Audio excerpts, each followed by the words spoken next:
Oh, hi there! Fancy seeing you here. My name is Sydney, and this is my channel, The Bluegrass Bookworm, where I talk about book-related stuff. And, if you don't know me already, then nice to meet you, first of all. And another thing you need to know about me is I'm an avid fantasy reader. That is probably my favorite genre of all time. Sprinkle in a little sci-fi in there, and then you'll have my reading taste down. So, I thought, what better way to use my expertise than to recommend some fantasy reads for those of you who might want to be getting into the genre, maybe are a little bit intimidated. I have picked out some books that got me into reading fantasy and have maybe re-sparked my love for fantasy, and I've also picked some that maybe are a little bit less intimidating for those of you just starting out and are a little bit cowed by maybe the size of the book or the fact that it's in a different world or all the different characters and all that stuff, or maybe just the way that it's written. Yeah, so I have brought together some of my favorite types of fantasy and some that I think are great to start out with. And the first thing we have here is The Lord of the Rings by J.R. I'm just kidding. I got you. No, this is probably what you picture when you picture intimidating fantasy, and what I would love for everyone is to read and enjoy these books, but sometimes you're just not there at the beginning, which I totally understand. I get it. I read these books and I absolutely love them, but that was probably just because I am already accustomed with the way that fantasy is, and also I like reading old literature, and this is a little bit older. So yeah, maybe the books that I have brought together will help you get to this point where you'll be able to enjoy masterpieces like Lord of the Rings by Mr. Tolkien here. So first, I have some books in the YA genre, which I think are always great to start out with because they are a lot more bite-sized, I guess. Not necessarily in the size of the books, but more just like they're easier to handle maybe than the super high adult fantasy stuff. So I have here a trilogy that really got me into reading earlier this year. Before that, I wasn't really reading very much, and then I read this and it like kind of sparked my interest to keep on reading. So I have The Cruel Prince trilogy by Holly Black.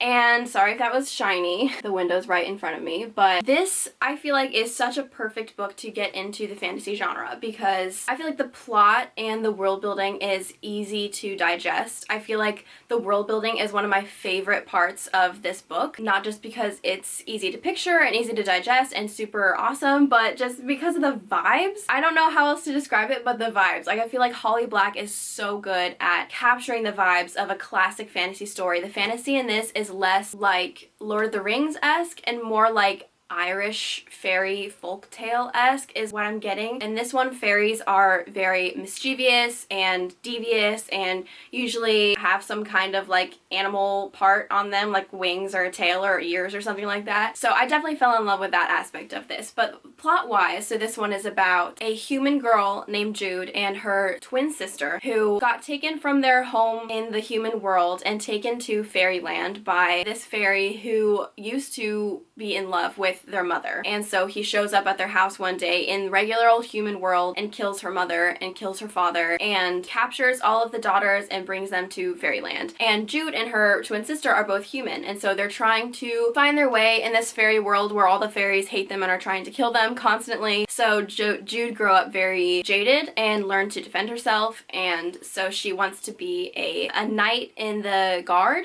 in the King's Guard, and that is how it starts out. But let me tell you, there is a fantastic, super well done enemies to lovers romance in this. There is tons of political intrigue that is actually good. I feel like political intrigue is so hit or miss with me. It's either so boring or really, really intriguing, and I feel like with this one it was very intriguing. Again, the world building really kept me interested and really kept me, it just really gave me a sense of wonder, I feel like, and so that is definitely a plus, definitely a bonus with this one. So I highly recommend the Folk of the Air series. That is the series name. Yeah, and it's also shorter. So that is good for you. The next YA thing I have here is the Shadow and Bone trilogy, which is the first in quite a bit of books in different series, and I'm going to talk about that in a little bit. But so we have Shadow and Bone by Leigh Bardugo, and this one, it takes place in a world where there is a kingdom, right? But it's been cleft into by this big magical region that almost looks like a scar on the map. Let me see if I can find the map. So if you can see, it's called the Unsea.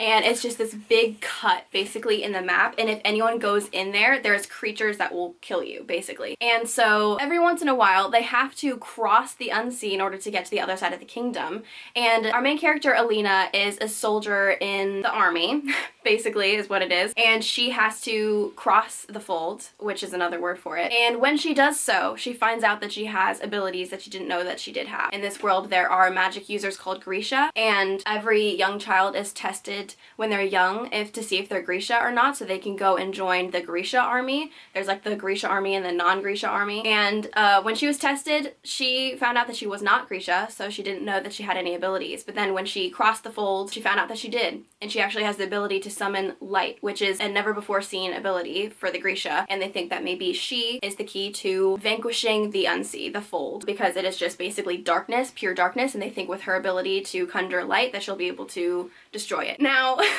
that is the beginning plot, and I will say that a lot changes along the way, and it is so, like, the end of this, I really like the end of this book, because it really just launches you into chaos, and just like, oh my gosh, what is this? And like, the ending to each of these books, like the ending to the second book is also so crazy. Yeah, I highly recommend this. There's also a Netflix series out now, which is what this unremovable sticker says, which is just great. I love when there's just like stickers there ruining the cover. I love that. But at first, it was similar to the books, but then it just kind of went off the rails, and I don't think it's very similar to the books anymore. So if you actually want to know what the real original story was, I recommend reading it instead of watching it. But there is another series in the Grishaverse that I want to recommend, and this is my actual favorite. I actually like this a lot better than Shadow and Bone, which is Six of Crows, also by Leigh Bardugo. Here's the thing with this. If you want to read this, then you can go ahead. You can read it without reading Shadow and Bone. But if you ever want to pick up Shadow and Bone, you have to do that first, because there is spoilers for Shadow and Bone in this series. And so if you don't ever want to read Shadow and Bone, then that's totally fine. You can just pick this up. But yeah,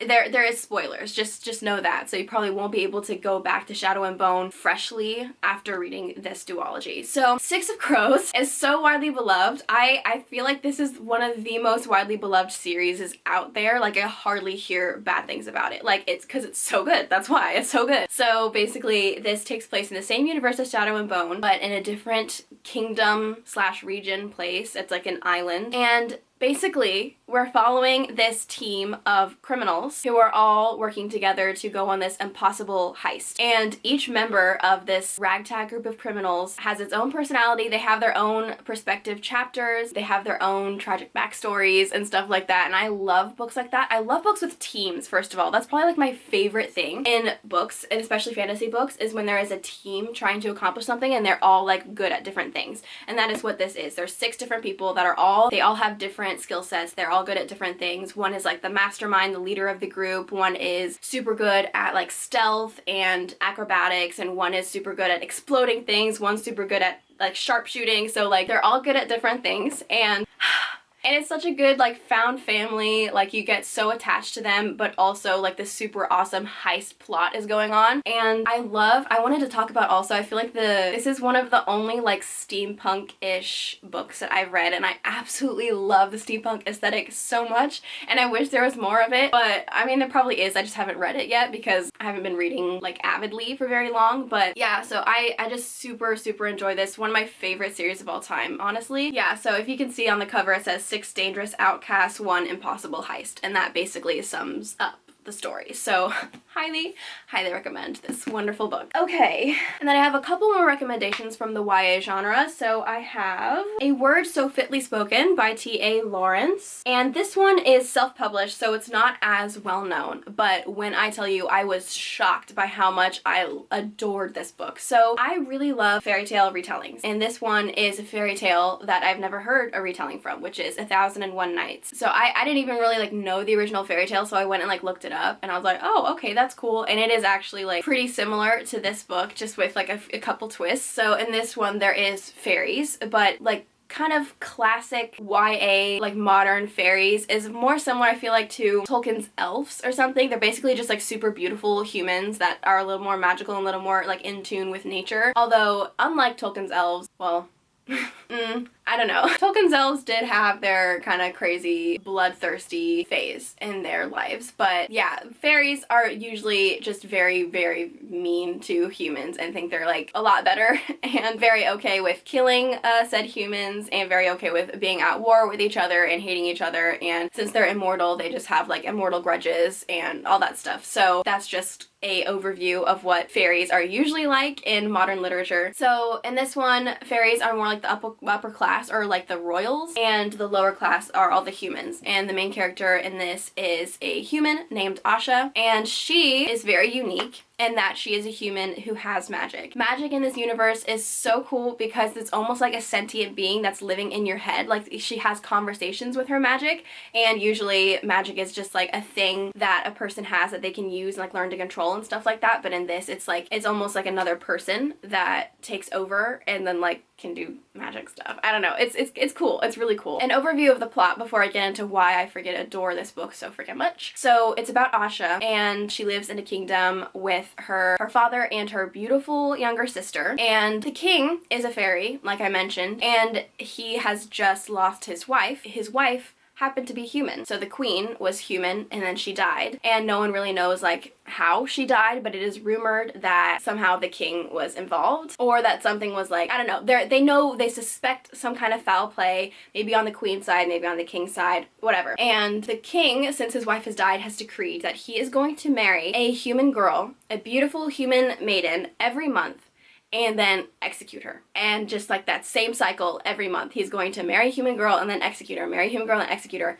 unless one human girl volunteers herself. If that happens, then he will only marry and execute the girl that volunteered, and he'll leave everyone else alone. So Asha is not considered a beautiful human girl because she has like one half of her face is completely disfigured by a scar, and so she is not considered beautiful. So she knows she's not in danger, but her younger sister is, and so she decides to be the one to volunteer to be the king's bride and therefore be executed the next day. So she is going to do that. Her magic is basically, so like I said, her magic is like their own human, their own like sentient being, and what her magic can do is tell stories very well, and that like even the people hearing the stories are able to like picture it super well, almost like a hallucination or like a daydream or something. But also the magic is able to discover stories that no one knows about and like secrets that no one knows about. So even at the beginning, when she finds out about this decree and everyone's like, why is the king doing this, and she's like, hang on, let me use my magic,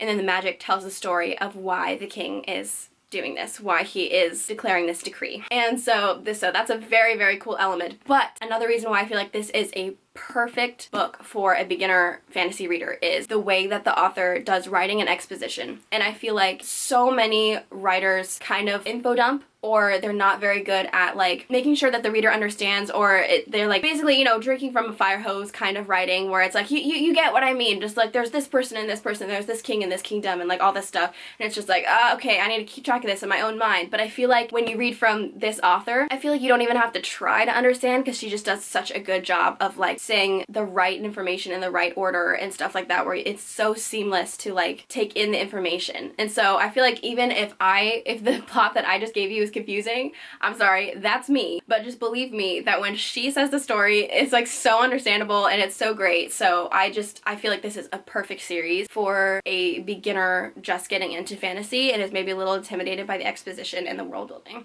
So yeah, that's how I feel about this. Alright, now my last YA recommendation is one that actually came out very recently, and that is Divine Rivals by Rebecca Ross. And when I tell you I totally fell in love with this book as soon as I read it, as soon as I opened it, like, I was like, oh my gosh, I love it. But anyway, so one of my favorite things about this book is the setting, and the way that they handle fantasy in this is so different from all the other ones that I've mentioned so far. It is basically historical fantasy slash like urban fantasy, where it's magic. It's called Divine Rivals because there's a war going on and God started it. So obviously there's a lot of magic. But the setting is basically like exactly 1940s, World War I, II, whatever, that era, Europe. There's typewriters, there's trams, there's the fashion is a lot like 1930s and 40s, newspapers, things like that, but that there's like magical shops that you can walk into where the stuff moves on its own, and the typewriters are magical and can transport messages and things like that, and the war was started by gods. So there's a lot about this that's magical, but nothing quite as magical as the romance.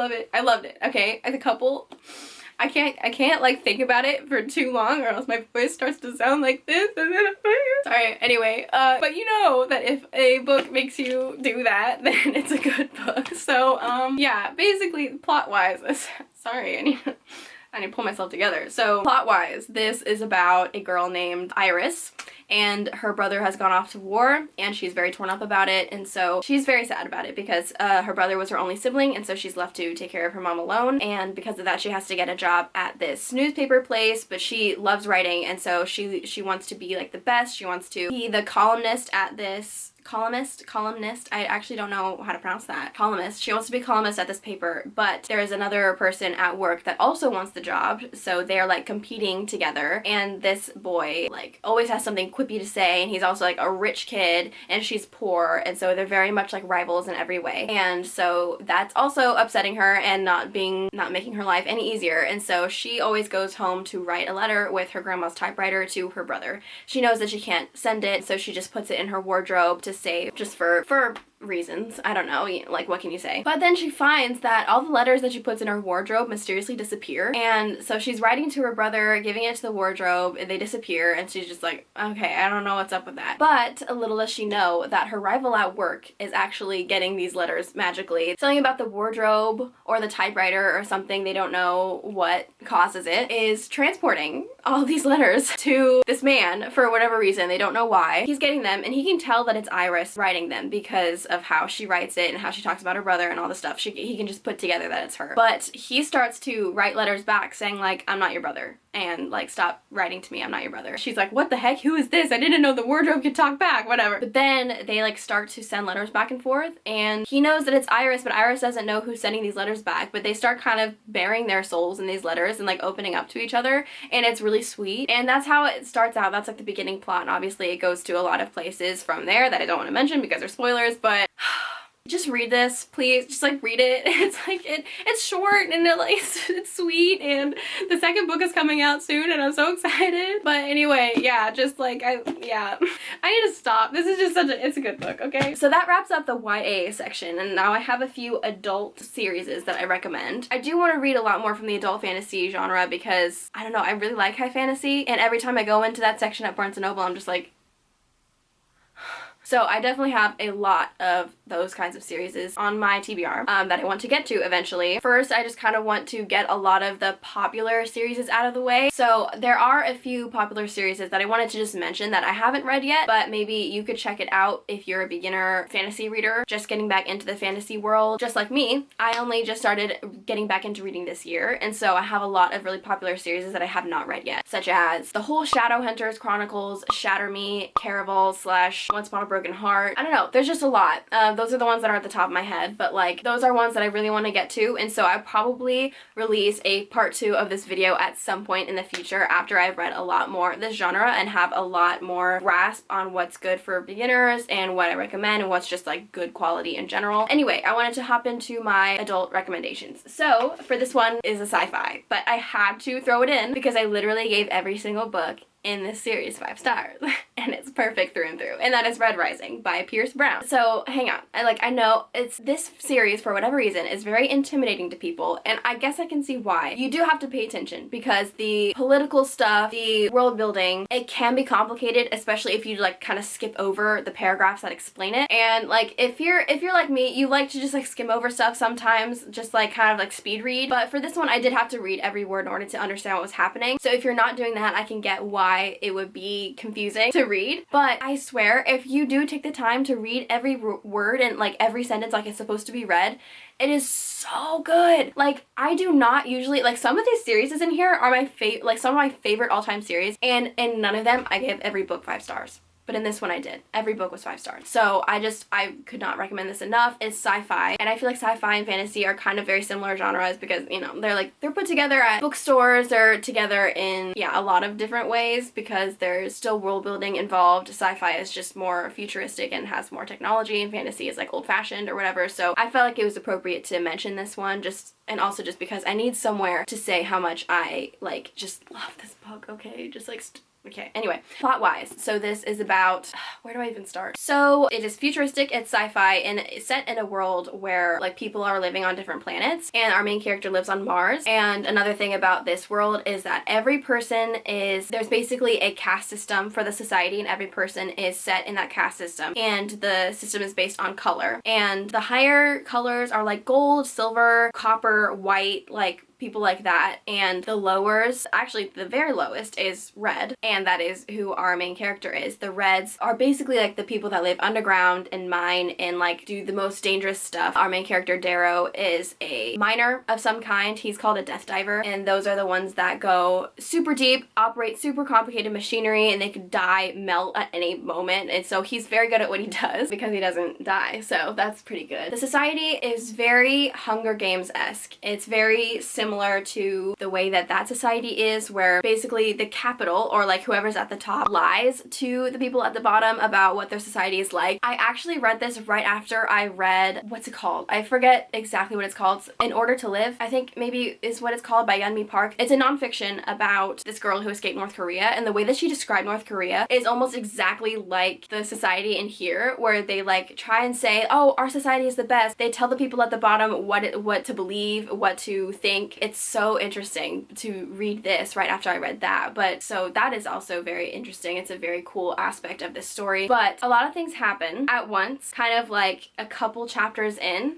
and once you get to that point, it just like takes off from there. I don't know whether to classify those things as spoilers because that's basically what the entire plot is about. And so it's hard to mention exactly what the plot is about without saying all that stuff. So I'll try to keep it vague, but basically a lot of things happen with Darrow's family, and he basically becomes a part of this bigger story where there are people trying to infiltrate the higher ups, the higher castes, in order to bring down the government, and he becomes a big part of that. And he gets involved in this thing that's basically like the Hunger Games. So a lot of this is similar to Hunger Games, but very different in a lot of ways. A lot of it's similar to Hunger Games, and he basically just, it's just, okay, it's just so good because his power crawl is so satisfying. The way that he just becomes a master at what he does is so satisfying. The way that he dominates, the way that he leads, it's so good. And I just like, I love reading the story of just how he starts at the bottom and climbs his way to the top. And yeah, it's so fantastic. 3 amazing books. I thought at some point it would drop off. Like after I read this one, I was like, okay, the second one and third one probably aren't going to be that good because they're going to be following a different storyline and stuff. But then every time I finished one of those, I was just like,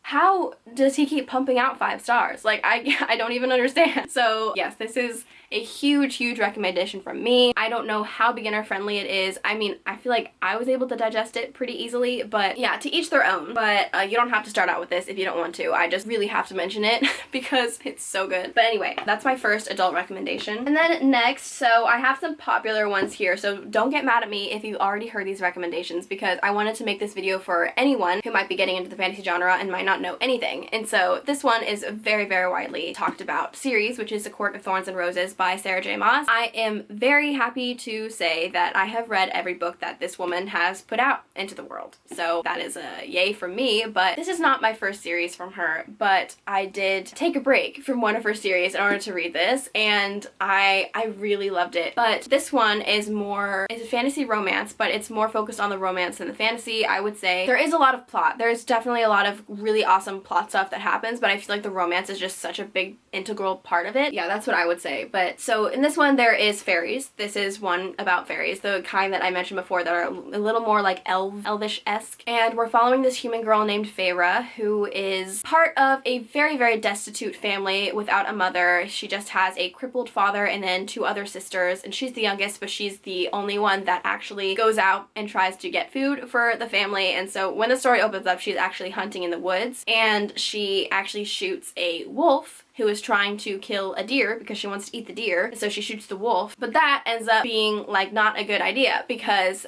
fairies in this world can transform into animals, and so that ended up being a fairy. She actually lives on the border to the fairy world, and there's like a human world and fairy world, and there's like a border in between, and she was hunting right at that border, and that's why she shot a fairy. So what happens is this big beast shows up at her family's house and basically says, you have to you pay the price for killing a fairy, and according to this treaty or whatever, you have to come live with me in order to fulfill the treaty. Which I was kind of like, that doesn't sound like that bad of a deal. But then she can never come back. So she is very concerned for her family because she's basically the only one that can do anything. And so she's like, oh, but if I leave, my family will die, whatever. And so she doesn't want to leave, but then she has to in order to keep up with the treaty, or else her whole family is gonna die, whatever. So she follows this beast to his land, which is the spring court. Yes. So she follows him to the spring court and basically has to stay there. And to just give you the vibes, it feels very much like Beauty and the Beast kind of thing, because I mean, first of all, it's the Beast, and there's a lot of like spring rose stuff going on, and towards the end you can also kind of see like why I would say that. So that's basically how the story starts out. I will say though, this is probably my least favorite book in the series, just because I'm not super interested in, like, I don't know, I don't want to say too much, but it just wasn't a plot line that was super keeping me intrigued. But I will say, like, somewhere like 3/4 of the way through or something like that, something happens to like really change the trajectory of the story, and I was like so hooked by the end of that. And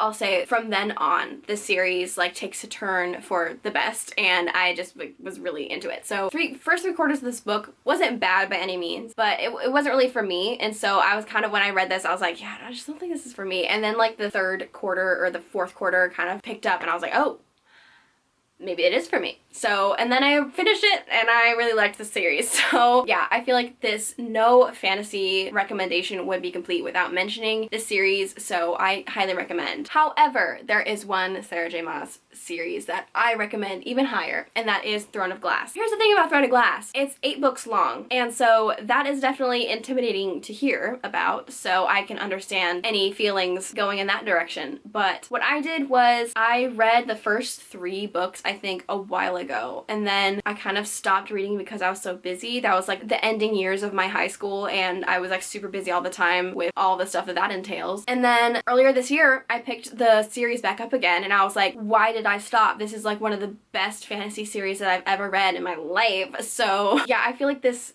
main character, for one, is probably like one of my favorite fantasy protagonists. Like, she's so awesome. She's so great. Like, her character development is amazing. It's so satisfying. And I feel like this story is just so epic. I feel like you can't stay with a set of characters, a world, for 8 books and not feel like, oh my gosh, I would die for all these people, which is what I was feeling. So there's a lot of characters, a lot of awesome interactions, a lot of amazing plot points, a lot of really cool romances. This is just one of my favorite series of all time, and I know it's long. I honestly just like want to reread it because it's so good. But if you want to do what I did, I don't know, like stop in the middle and then like read A Court of Thorns and Roses or something and then get back into it. But yeah, you can do whatever you want. If you want to just adopt a cool reading project that will last you a while and you don't have to like skip worlds or world hop, whatever, then you can just pick this one up because it's 8 books and it'll definitely keep you busy for a while, and you'll get very used to this world and these characters. I could make an entire video on this series, probably. I probably could, just because of how much I love it so much. But I'm not alone in that. There's probably a lot of really cool videos out there that you can watch that talk about how much this is good, so I can just stop it there. That's all I prepared for today, so I hope that you guys have enjoyed. I hope that you have taken away some things that maybe you can add to your TBR. Maybe if you want to get back into reading, maybe this is your sign. Maybe you can go for it. I really hope that you guys enjoy my recommendations, and let me know down in the comments if you've read these already and if you like them, if you agree with my opinions on them. Yeah, let me know if there is any that you particularly really want to pick up, and if you like how they sound. Yeah, guys, thank you so much for coming along with me on this video. I really hope you enjoy your fantasy journey. I hope you get back into it. I hope that you go for it because fantasy is really so unmatched as a genre, and I hope that someday you'll be able to read Lord of the Rings because it's so good. But anyway, yeah, I'll see you guys later. Bye, y'all.